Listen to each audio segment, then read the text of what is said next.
നമസ്കാരം. കഴിഞ്ഞ ഞായറാഴ്ച പുലർച്ചയ്ക്കാണ് രാഹുൽ മാങ്കൂട്ടത്തിനെ അറസ്റ്റ് ചെയ്തത്. അതായത് പുലർച്ചയ്ക്ക് 12:30 മണിക്ക്. ആ 12:30 മണിക്ക് അറസ്റ്റ് ചെയ്യുന്ന രംഗം നമ്മൾ നേരിട്ട് ലൈവായി കണ്ടിട്ടുള്ളതാണ്. അതായത് CCTV ക്യാമറ ദൃശ്യങ്ങളിൽ നിന്ന് വളരെ വ്യക്തമാണ്. അദ്ദേഹം പുറത്തേക്ക് ഇറങ്ങി വരുമ്പോൾ ആണ് പോലീസ് അറസ്റ്റ് ചെയ്യുന്നത്. പിന്നെ അറസ്റ്റ് ചെയ്ത് 15 മിനിറ്റ് കൊണ്ട് അദ്ദേഹത്തെ പൊക്കി നേരെ പത്തനംതിട്ട AR ക്യാമ്പിലേക്ക് എത്തിക്കുന്നുണ്ട്. ഇതിൽ ഏറ്റവും നിയമവിരുദ്ധമായ കാര്യം അവിടെ തന്നെ നടക്കുകയാണ്. അതായത് ഈ ആദ്യം ഒരാളെ അറസ്റ്റ് ചെയ്യുമ്പോൾ, പ്രത്യേകിച്ച് നിയമം നിർമ്മിക്കുന്ന സഭയിലെ MLA ആയ രാഹുൽ മാങ്കൂട്ടത്തിനെ അറസ്റ്റ് ചെയ്യുമ്പോൾ ഏറ്റവും പ്രധാനപ്പെട്ട കാര്യം എന്താണ്? അദ്ദേഹത്തെ അറസ്റ്റ് മെമ്മോ പിടിക്കണം, അതിൽ ഗ്രൗണ്ട് എഴുതണം, ഇൻസ്പെക്ഷൻ മെമ്മോ കൊടുക്കണം, പിന്നെ അഡ്വക്കറ്റിനെ വിളിക്കാൻ സഹായം ചെയ്തു കൊടുക്കണം.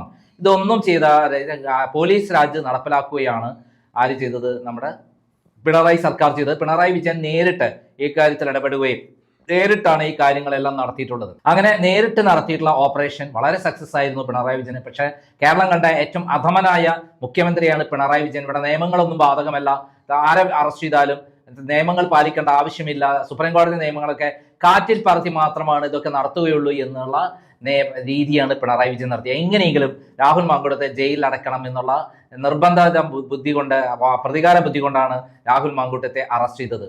ഇവിടെയാണ് പിണറായി വിജയൻ പരാജയപ്പെട്ടു പോകുന്നത്. യഥാർത്ഥത്തിൽ ഈ കേസ് അന്വേഷിച്ച് മുന്നോട്ട് പോയി കഴിഞ്ഞാൽ ഈ കേസ് പ്രതിവാദിയാകും എന്നുള്ള കാര്യത്തിൽ യാതൊരു സംശയമില്ല.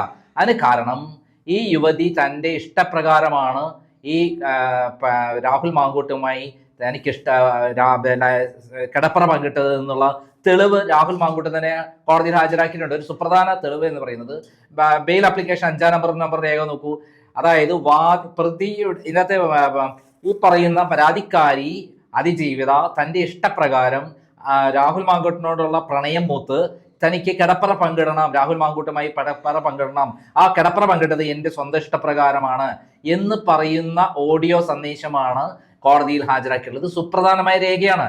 ആ രേഖ ഉള്ള അത് മാത്രമല്ല, അവർ തന്നെ രാഹുൽ മാങ്കൂട്ടത്തോട് മാത്രമല്ല, ഫെനി നൈന എന്ന് പറയുന്നത് അദ്ദേഹത്തിന്റെ ഏറ്റവും അടുത്ത സുഹൃത്തിന് പെടും, യൂത്ത് കോൺഗ്രസ് നേതാവിനോട് പോലും തന്റെ ഇംഗിതം, എനിക്ക് രാഹുൽ മാങ്കൂട്ടത്തിനോടൊപ്പം ഒരു 4 മണിക്കൂർ കഴിയാനുള്ള സാവകാശം ഉണ്ടായിത്തരുമോ, അതും ഒരു കൊല്ലം കഴിഞ്ഞിട്ട്. ഇത് ഈ ബലാത്സംഗം നടന്നു എന്ന് പറയുന്ന 8/4/2024 ബലാത്സംഗം കഴിഞ്ഞിട്ട് 1 കൊല്ലവും 3 മാസവും കഴിഞ്ഞിട്ട്, 3 മാസമല്ല, 1 കൊല്ലവും 5 മാസവും കഴിഞ്ഞിട്ട് അവർ ആവശ്യപ്പെടുകയാണ്, എനിക്ക് ഒന്ന് രാഹുൽ മാങ്കൂട്ടത്തിനെ ഒന്ന് എനിക്ക് ഒരുമിച്ച് കഴിയണം, ഒരു 4 മണിക്കൂർ കിട്ടിയാൽ രാത്രി എന്ന് പറയുന്ന ഒരു സ്ത്രീ എത്രമാത്രം രാഹുൽ മാങ്കൂട്ടത്തിനോട് പ്രണയമോ അല്ലെങ്കിൽ കാമമോ അല്ലെങ്കിൽ അതിലപ്പുറത്തേക്കുള്ള ഭ്രാന്തോ, പ്രണയം മൂത്ത് ഭ്രാന്ത് പിടിക്കാന്നൊക്കെ പറയാറുണ്ട് ചിലവരോട്. ഇപ്പൊ മോഹൻലാലിന്റെ അടുത്ത് 10,000 പേർ സ്ത്രീകളുമായി ബന്ധപ്പെട്ടു എന്ന് മോഹൻലാൽ പറയുമ്പോൾ മോഹൻലാൽ അങ്ങോട്ട് കയറി ചെന്ന ഏതെങ്കിലും ലേഡിയെ കയറി പിടിച്ചതായിട്ട് എൻ്റെ അറിവില്ല.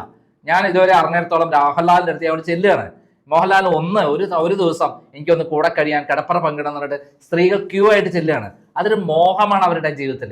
അത് 10,000 അല്ല, ലക്ഷക്കണക്കിന് ആൾക്കാരുണ്ടാവും. ഒരു സ്ത്രീകളുടെ മാനസിക നിലയെക്കുറിച്ചൊക്കെ നമ്മൾ പഠനം നടത്തുകയാണ്. മനഃശാസ്ത്രന്മാർ പറയുന്ന മാതിരി ഒന്നല്ല. അവര് ഭർത്താക്കന്മാരെയൊക്കെ വിട്ടിട്ട് സ്ത്രീകൾ ഇത്ര ആരാധനാമൂർത്തികളുടെ അടുത്തേക്ക് ഇറങ്ങി ചെല്ലും. അവർ എന്തിനും റെഡിയാവും. അവരുടെ ജീവിതത്തിലെ ഏറ്റവും വലിയ ആഗ്രഹമാണ്, അത്യാഗ്രഹമാണ് ഇതൊക്കെ. അതാണ് ഇവിടെ നടന്നത്. രാഹുൽ മാങ്കൂട്ടം കത്തിക്കയറി കേരളത്തിലെ സ്റ്റാറായി മാറിയപ്പോൾ, പിണറായി വിജയനെയും മരുമകനെയൊക്കെ ചവിട്ടി മെതിച്ച് മുന്നോട്ട് നീങ്ങിയപ്പോൾ അതിനെ സപ്പോർട്ട് ചെയ്യുന്ന ആളുകൾ, സ്ത്രീകൾ ധാരാളം ഉണ്ടായി. അതിൽപ്പെട്ടവരാണ് ഈ സ്ത്രീകളെല്ലാം.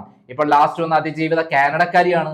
കാനഡയിൽ നിന്ന് ഫ്ലൈറ്റ് കയറി എറണാകുളത്ത് ഇറങ്ങി അവിടുന്ന് വണ്ടി കയറി തിരുവല്ലയിലെത്തി, തിരുവല്ലയിൽ സ്വന്തം നാട്ടിൽ വന്ന് തൻ്റെ ഹോട്ടലിൽ അവിടെ ചെന്ന് ഇതൊക്കെ നടത്തിയെന്ന് പറഞ്ഞാൽ ആലോചിച്ച് നോക്കണം. എന്നിട്ടോ അത് കഴിഞ്ഞിട്ട് അവര് വീണ്ടും രാഹുൽ മാങ്കൂട്ടത്തിന്റെ പിന്നാലെ നടന്നു എന്നുള്ള ചാറ്റാണ് 3 സമ്മാനങ്ങൾ കൊടുക്കുന്നു, രാഹുൽ മാങ്കൂട്ടത്തിനെ കാനഡയിൽ വിളിച്ചു വരുത്തുന്നു. അങ്ങനെയുള്ള നിരവധി സംഭവങ്ങളാണ് ഇതിൻ്റെ അകത്തുള്ളത്. അത് മാത്രമാണോ നിയമവിരുദ്ധമായിട്ടുള്ളത്? ഒരു പരാതി കിട്ടിക്കഴിഞ്ഞാൽ അത് എങ്ങനെ സ്വീകരിക്കണം, എങ്ങനെയാണ് നിയമമാക്കേണ്ടത് എന്ന് കൃത്യമായി അറിയുന്ന പോലീസ് അല്ലേ?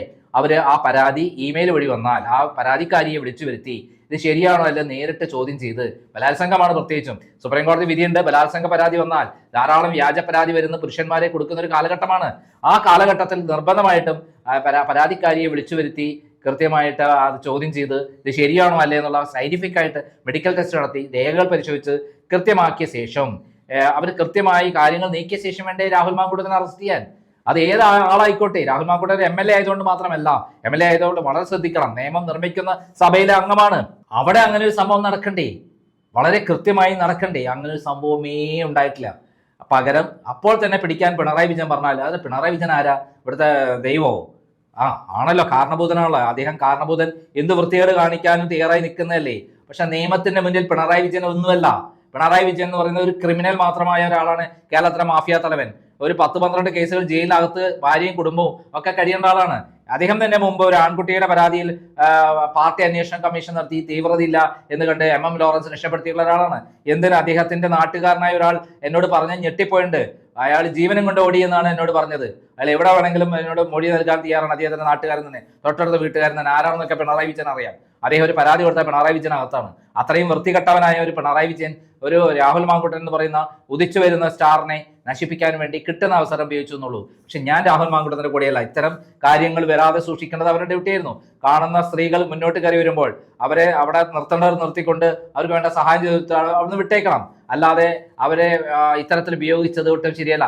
എത്ര ഉഭയകക്ഷി ബന്ധത്തോടു കൂടിയിട്ടാണെന്ന് പറഞ്ഞാലും രാഹുൽ മാങ്കൂട്ടൻ അങ്ങനെ ഒരു കാര്യത്തിന് പോകാൻ പാടില്ലായിരുന്നു. അദ്ദേഹം നാളെ ഒരു മുഖ്യമന്ത്രി വരെ ആകാൻ സാധ്യതയുള്ള ഒരാളായിരുന്നു. അങ്ങനെ കത്തിപ്പടർന്ന് ഡെവലപ്പ് ചെയ്ത് വന്ന ഒരാളായിരുന്നു. പക്ഷെ സ്വയം കൊണ്ടേ നശിപ്പിക്കാൻ വേണ്ടി ഇങ്ങനെ പോകാൻ പാടില്ലായിരുന്നു. ഒരു നല്ല പെൺകുട്ടിയെ കണ്ടെത്തി ആ പെൺകുട്ടിയെ കല്യാണം കഴിച്ച് അത് കൃത്യമായി മുന്നോട്ട് പോവുകയായിരുന്നു വേണ്ടത്. പല ആഗ്രഹങ്ങളുമായി വരുന്ന പെൺകുട്ടികളെ ശ്രദ്ധിക്കണം എന്ന് മനസ്സിലാക്കേണ്ടതുണ്ട്. ഒരു സ്ഥലത്ത് കുടുങ്ങി കഴിഞ്ഞാൽ രക്ഷപ്പെട്ടു, 2ാം സ്ഥലത്ത് കുടുങ്ങി കഴിഞ്ഞാൽ രക്ഷപ്പെട്ടു, 3ാം സ്ഥലത്തും കഴിഞ്ഞാൽ രക്ഷപ്പെട്ടു. പക്ഷെ 4, 5, 6 വരുമ്പോൾ രാഹുൽ മാങ്കൂട്ടത്തിന് വലിയ തിരിച്ചടി തന്നെയാണ്. വെറുതെയല്ല VD സതീശൻ ശക്തമായ നിലപാടെടുത്തത്. ആ നിലപാട് ശരിയാണെന്ന് ഓരോ ദിവസവും തെളിയിച്ചു കൊണ്ടിരിക്കുകയാണ് കോൺഗ്രസ്. അതുകൊണ്ടാണ് കോൺഗ്രസിന് മേൽ പിണറായി വിജയന് കുതിര കയറാൻ പറ്റാതെ തിരിച്ച് പണി കൊടുത്തുകൊണ്ടിരിക്കുന്നത്. അതായത് നിങ്ങൾ എന്തുകൊണ്ട് ശബരിമല കൊള്ളക്കേസിൽ പത്മകുമാറിനെ പുറത്താക്കിയില്ല, പാർട്ടി സെക്രട്ടേറിയറ്റ് മെമ്പറായ പത്മകുമാറിനെ പുറത്താക്കിയില്ല, എന്തുകൊണ്ട് വാസുവിനെ പുറത്താക്കിയില്ല, എന്തുകൊണ്ട് കടകംപള്ളിയെ പുറത്താക്കിയില്ല, എന്തുകൊണ്ട് പിണറായി വിജയനെ തന്നെ പുറത്താക്കിയില്ല? ലാവ്ലിൻ കേസുണ്ട്, അതേപോലുള്ള നിരവധി കേസുകളിലേ. ഇനി വരിവരിങ്ങനെ ഈ BJP ഗവൺമെന്റ് ഇങ്ങനെ പൊന്നുപോലെ സംരക്ഷിച്ചു കൊണ്ടിരിക്കല്ലേ. ഇന്നലെ BJP ഗവൺമെന്റിലെ ഒരു മന്ത്രി വിളിച്ചു പറയുന്നത് കണ്ടു, ഈ പിണറായി വിജയൻ BJPയിൽ ചേർന്നോ, അതാണ് നല്ലത്, സൗഭാഗ്യം ഉണ്ടാവും. നല്ല സത്യമാണ്. പിണറായി വിജയൻ ചേരില്ല എന്നൊന്നും പറയാൻ പറ്റില്ല.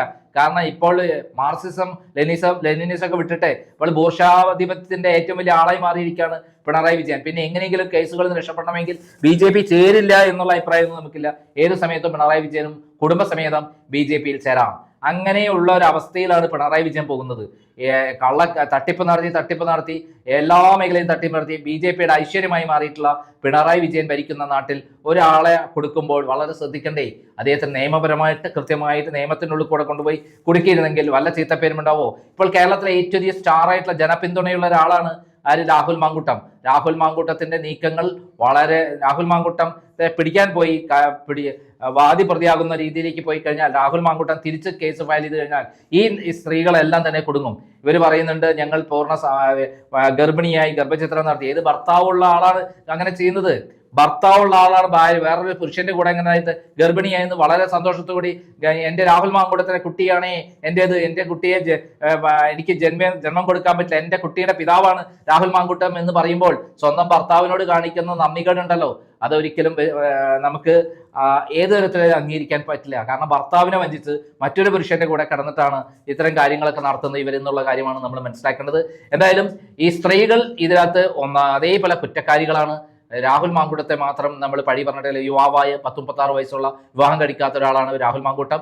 രാഹുൽ മാങ്കൂട്ടം എത്രയും വേഗം ഒരു കല്യാണം കഴിച്ച് ഇത്തരം കാര്യങ്ങളിൽ നിന്ന് പോയിരുന്നു വേണ്ടിയിരുന്നത്, വലയിലൊന്നും പെടാൻ പാടില്ലായിരുന്നു എന്നുള്ളതാണ്. എന്തായാലും രാഹുൽ മാങ്കൂട്ടത്തിനെതിരെ പരാതി കൊടുത്തിട്ടത് 1.25 വർഷം കഴിഞ്ഞിട്ടാണ് എന്നുള്ളതാണ് കേസിന്റെ ഏറ്റവും വഴിത്തിരവാകുന്ന മറ്റൊരു പ്രധാനപ്പെട്ട പോയിന്റ്. അത് കോടതിയിൽ നിന്ന് ഉന്നയിക്കുമ്പോൾ പ്രതിഭാഗത്തിന് ഒന്നും പറയാനുണ്ടാവില്ല. കാരണം 1.25 വർഷം കഴിഞ്ഞിട്ടും പരാതി കൊടുത്തില്ല എന്ന് പറഞ്ഞാൽ എന്താണ് അതിന് വിലയുള്ളത്? മാത്രമല്ല അതിനുശേഷം നിരന്തരമായി ചാറ്റുകൾ നടത്തിയിട്ടുണ്ട്, ബന്ധം പുലർത്തിയിട്ടുണ്ട്, രാഹുൽ മാങ്കൂട്ടത്തിന്റെ പിന്നാലെയും നടന്നിട്ടുണ്ട്. അപ്പൊ എല്ലാ തരത്തിലും രാഹുൽ മാങ്കൂട്ടം സേഫാണ് കേസിൽ. പക്ഷെ ഒറ്റ കാര്യമുള്ളൂ, നിരന്തരമായി അദ്ദേഹത്തിനെതിരെ ഇത്തരം കേസുകൾ വരുന്നത് ദോഷം ചെയ്യും. ഇനിയും പിണറായി വിജയൻ 10ഓളം കേസുകൾ റെഡിയാക്കി വെച്ചിട്ടുണ്ടെന്നാണ് ഒരു അതിജീവിത ഹൈക്കോടതി കൊടുത്തത്. ഇതേപോലെ സമാന സ്വഭാവമുള്ള കേസിൽ അതിജീവിത കൊടുത്തിട്ടുള്ളത്. അത് ഗർഭിണിയാണ്, അതും ഗർഭിണിയായിരുന്നു, കുഞ്ഞ് ഗർഭചിത്രം നടത്തിയതാണ്. അങ്ങനെ തുടങ്ങിയ ഒത്തിരി കാര്യങ്ങളുണ്ട്. എന്തായാലും മറ്റൊരു വഴിത്തിരിവിലേക്ക് ഈ കേസ് പോയിക്കൊണ്ടിരിക്കുകയാണ് എന്നുള്ള കാര്യത്തിൽ സംശയമില്ല. എന്തായാലും രാഹുൽ മാങ്കൂട്ടത്തിന് സെഷൻസ് കോടതി ജാമ്യം പരിഗണിക്കാനുള്ള എല്ലാ സാധ്യതകളും ഉണ്ടാവുന്നത് ഈ സുപ്രധാനമായ വിധിയാണ്. ജസ്റ്റിസ് നാഗരത്നയുടെ ഏറ്റവും ലേറ്റസ്റ്റ് വിധി രാഹുൽ മാങ്കൂട്ടത്തിന് അനുകൂലമാണ്.